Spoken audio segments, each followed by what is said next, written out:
The July sun scorched the earth, turning my front yard into a furnace as I hunched under my welding mask, sparks flying from the torch.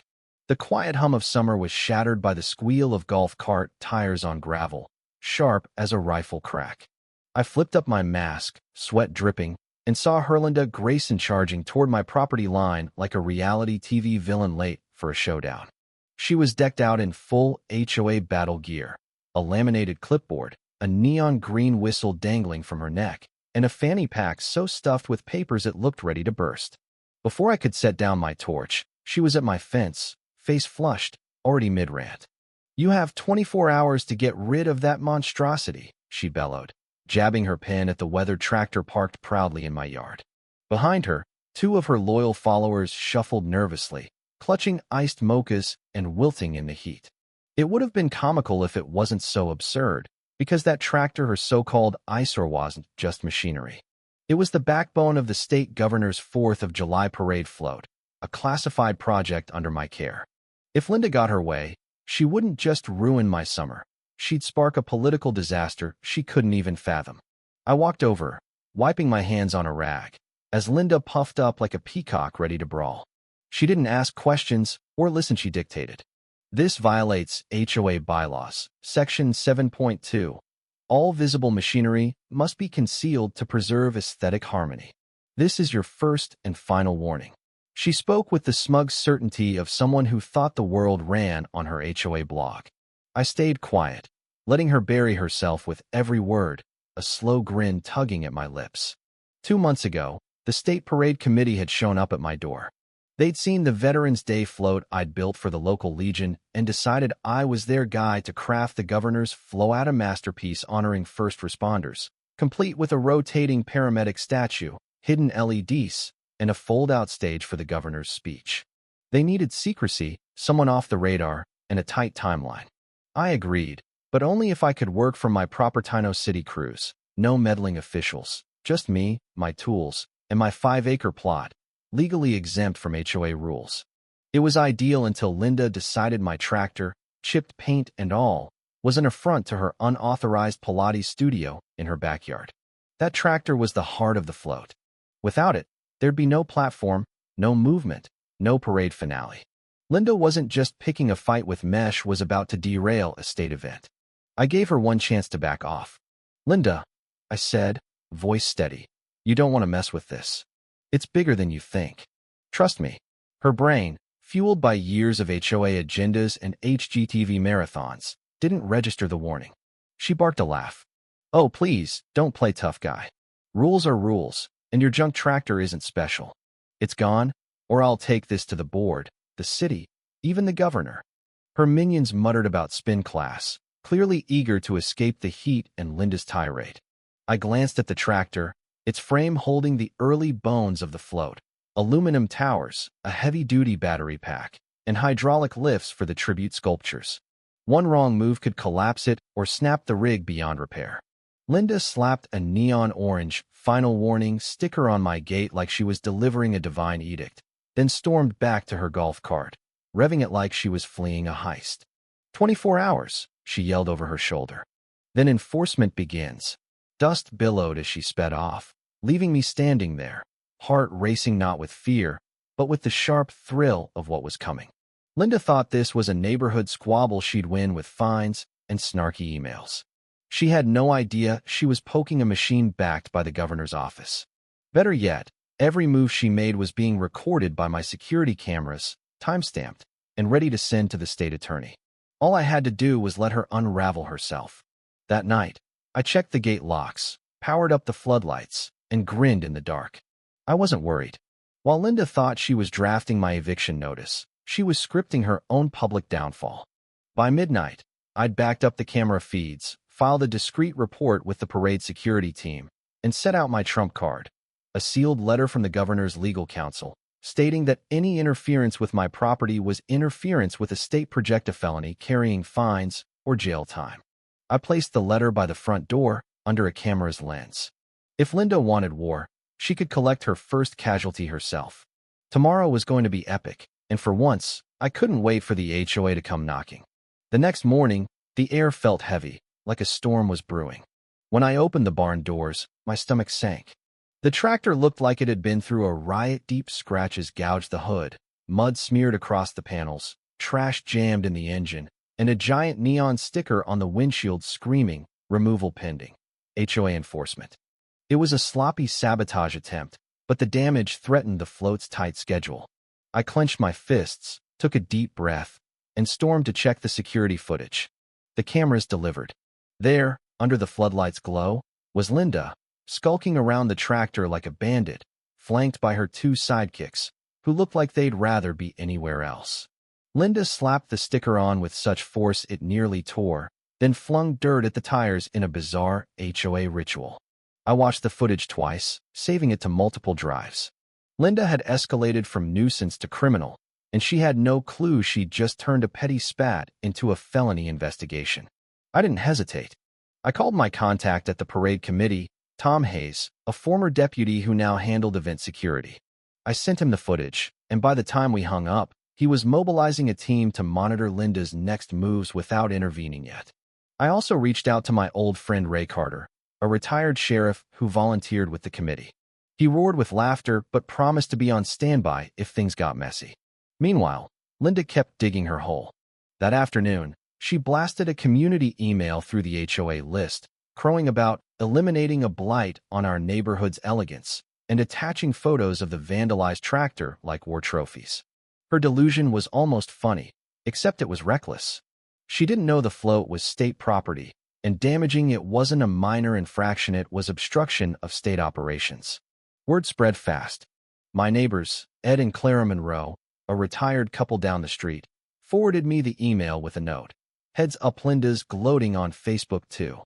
Sure enough, her page was a shrine to her victory, with selfies beside the tractor like she'd toppled a cartel. I screenshotted every post, every comment, archiving her digital confession. Later that evening, Paul Whitaker, the HOA president, showed up at my gate, looking like he'd been through a blender. He rubbed his neck, voice low. I had no idea she was doing this. "The board doesn't condone vandalism. We'll handle it internally." I almost pitted him, caught in Linda's crossfire, but I couldn't go soft. "Paul," I said, "this isn't just HOA drama. That tractor's state property. What she did is a crime, and I've got footage, witnesses, and her own posts. This is way beyond your bylaws." His face paled, and he mumbled about de-escalation before shuffling off, likely to salvage the board's reputation. I turned to the tractor. There was no time for anger. I grabbed my tools and started cleaning up, scrubbing mud, patching scratches, checking the hydraulics. Every dent was a reminder of Linda's arrogance, but every weld was a step toward the parade. I worked past sunset, the torch's hiss fueling my focus. I wasn't just fixing a machine. I was building a monument for the capital streets, a tribute to heroes. Linda thought she could bully me into submission. Instead, she'd given me the perfect stage to expose her. By midnight, the tractor gleamed under the barn lights, not perfect, but solid. I leaned against it, wiping sweat, and stared into the night. Linda was probably toasting her when, over wine, oblivious to the trap closing around her. Tomorrow, she'd push harder fines, maybe the county, but I was ready. The parade committee, the governor's office, and my cameras were watching. Transport day dawned hotter than hell, the air thick with trouble. I was tightening the float's final bolts when a tow truck's growl rumbled down the street. I stepped outside, grease-stained, and watched a rickety rig from Swift Haul Towing limp up to my gate, its logo sloppily stenciled. The driver, a nervous kid, climbed out, eyeing the tractor like it might bite. Behind him, Linda sat in her golf cart, grinning like she'd orchestrated a coup, her sun hat and sunglasses screaming victory. Her clipboard was her shield, her minions nowhere in sight, probably bailing on her circus. Neighbors peeked from windows, phones out, ready for the show. I crossed my arms, leaning against the tractor, and let it unfold. The driver hesitated, glancing between his truck and the tractor's bulk. Linda marched up, pointing. "Violation 62. Remove it now." The kid fumbled a chain, but the float's reinforced frame built for parade spectacle was too heavy for his bargain bin winch. As he cranked, the truck's front wheels lifted, wobbling before crashing down. Neighbors burst out laughing. Linda's grin twisted into a scowl. "Do it right," she snapped, as the driver, sweating buckets, tried again. The truck's tires spun, kicking up dust, and the vibrations shook the float, a support bar groaning ominously. I'd had enough. "Touch that float again," I said, loud for the cameras, "and you'll answer for damaging state property." The driver froze. Linda spun on me, gaping.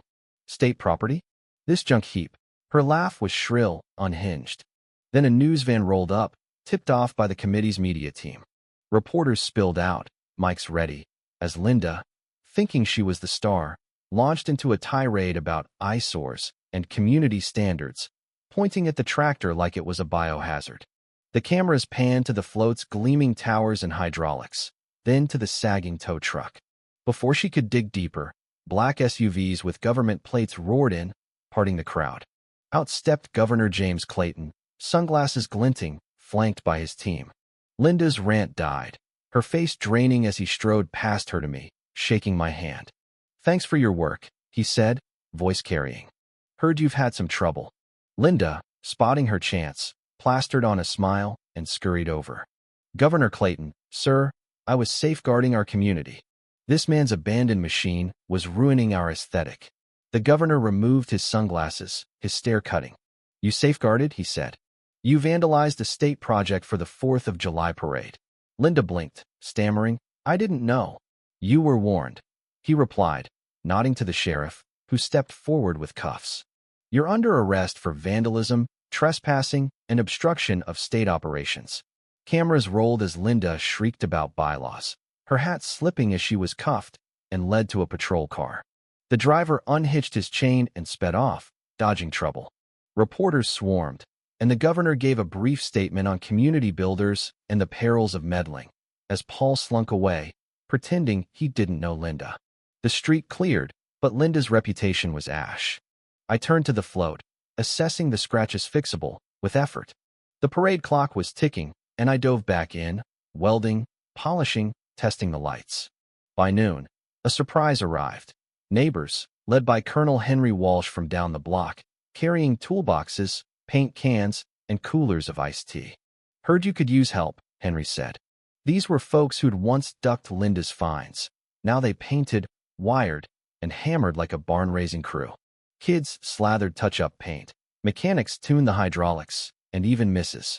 Ellis, who'd once griped about my dogs barking, brought brownies and organized lunch runs.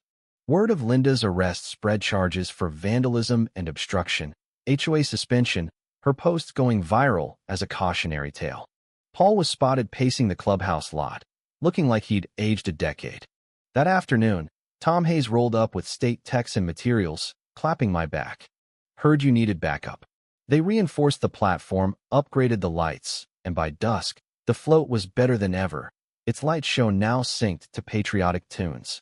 Then Tom handed me a sealed envelope, Governor Clayton's idea, a second Community Heroes float to cap the parade, celebrating resilience over entitlement. Inspired by Linda's meltdown, it'd feature a giant cartoon clipboard crushed by volunteer boots, with banners proclaiming, "Neighbors build, not break." I sketched plans that night, and over 2 days, the neighborhood brought it to life. Kids painted slogans, welders crafted a broken gavel, and engineers rigged speakers for upbeat tunes. It was satire and celebration, a middle finger to HOA tyranny. The neighborhood buzzed. People who hadn't spoken in years planned potlucks and set up chairs for parade day. The dark cloud of Linda's reign lifted, replaced by real community. The governor's office confirmed both floats would star, the tribute float leading with solemn pride, the heroes float closing with humor. I'd ride with Clayton at the start, while volunteers manned the second float, tossing candy. The night before, under the stars, I stood by the gleaming floats, listening to kids laugh and tools clank. They were more than steel, they were proof Linda had failed. Her vandalism, her threats, her smug community property jabs had only united us. Parade day broke with a sky so blue it seemed custom-ordered. Crowds lined Main Street, waving flags, kids on shoulders, veterans saluting. News vans and drones captured it all. The tribute float, polished to a mirror shine, rolled out first, its paramedic statue spinning, lights glinting, hydraulics unfolding the stage. Cheers erupted, tears flowed, and dignitaries wiped their eyes. Riding beside Clayton in his convertible, with local firefighters and nurses waving, I felt the weight of the moment, not just a float, but a testament to grit. Then the hero's float appeared, and the crowd went wild. Laughter roared as the giant clipboard crumbled under cartoon boots, banners flapping. Community over control. Volunteers danced, candy flew, and the music sparked a festival vibe. I spotted Linda, half hidden behind a news van, sunglasses low, hat pulled tight. A kid pointed, yelling, "That's the lady who tried to wreck the parade."